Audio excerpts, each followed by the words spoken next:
आपने भोजन खाया, भोजन हमारे स्टमक में गया, जहां पर वह छोटे छोटे टुकड़ों में टूट जाता है और एसिड के द्वारा स्टमक से यह छोटी आंत में जाता है, जहां पर इस भोजन में मौजूद जो भी पोषक तत्व है वह छोटी आंत द्वारा ऑब्जॉर्ब कर लिया जाता है और ब्लड में कुछ शांत ऑब्जॉर्व होता है। उसके बाद जो मटेरियल बड़ी आंतें बचा हुआ होता है उसे स्टूल या मल के रूप में बाहर निकल जाता है। जो भी हम भोजन में खाए रहते हैं उससे इसी बड़ी आंत में लगभग 80 से 90% पानी ऑब्जॉर्व होता है।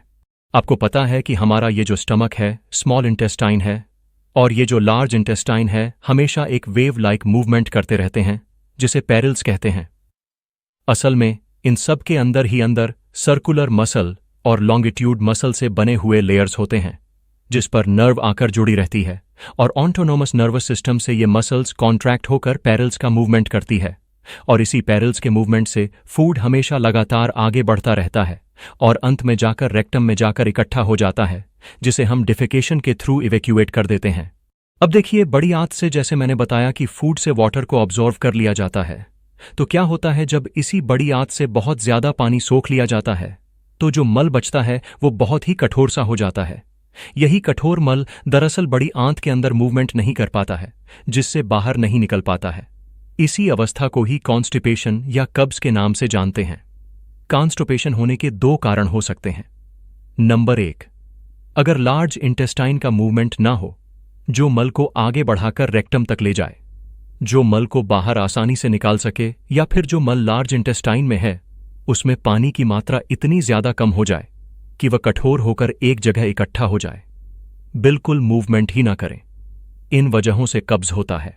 नंबर 2 कारण यह है कि पेट में मौजूद मल से पानी बहुत ज्यादा सोख लिया जाता है जब पेट में कुछ ऐसे तत्व ना हो जो अपने अंदर पानी को सोख सके।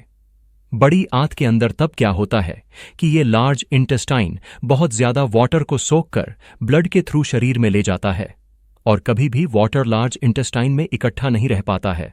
वो कौन से तत्व हैं जो लार्ज इंटेस्टाइन के अंदर वाटर को अपने अंदर सोख के रखते हैं, जिससे मल में भी हमेशा थोड़ा बहुत वाटर का कंटेंट बना रहता है और मल स्मूथ बना रहता है जो आगे मूवमेंट करके आसानी से बाहर निकल पाता है। वो तत्व होते हैं इनसोल्यूबल डाइट फाइबर। साधारण भाषा में कहें तो फाइबर्स जैसे रेशेदार चीजें जो गेहूं में, पत्तेदार सब्जियों में, केले में, बहुत सारी चीजों में पाया जाता है।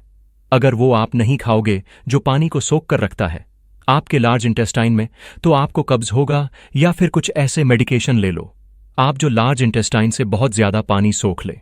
अगर आपको बहुत ज्यादा डिप्रेशन हो गया हो, या आप बहुत ज्यादा चिंता करते हो, या किसी भी प्रकार का कोई इन्फ्लेमेशन हो गया हो इंटेस्टाइन वगैरह में, तो ये बवेल के मूवमेंट को स्लो कर देता है और स्लो हो जाने के कारण से पेट में मौजूद मल बहुत ज्यादा देर तक टिक नहीं पाता है जो यहां से बहुत ज्यादा पानी सोख लेता है और यह कब्ज का कारण बनता है।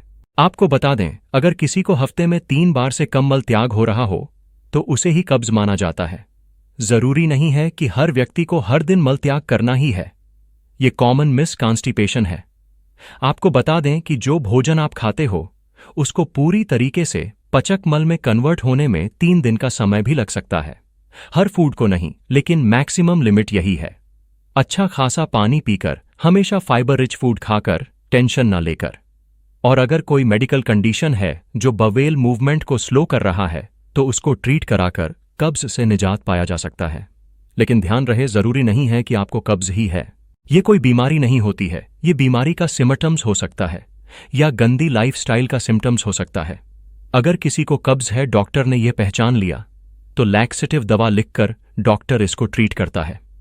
आशा करता हूं कि आप यह बात समझ गए हैं। धन्यवाद।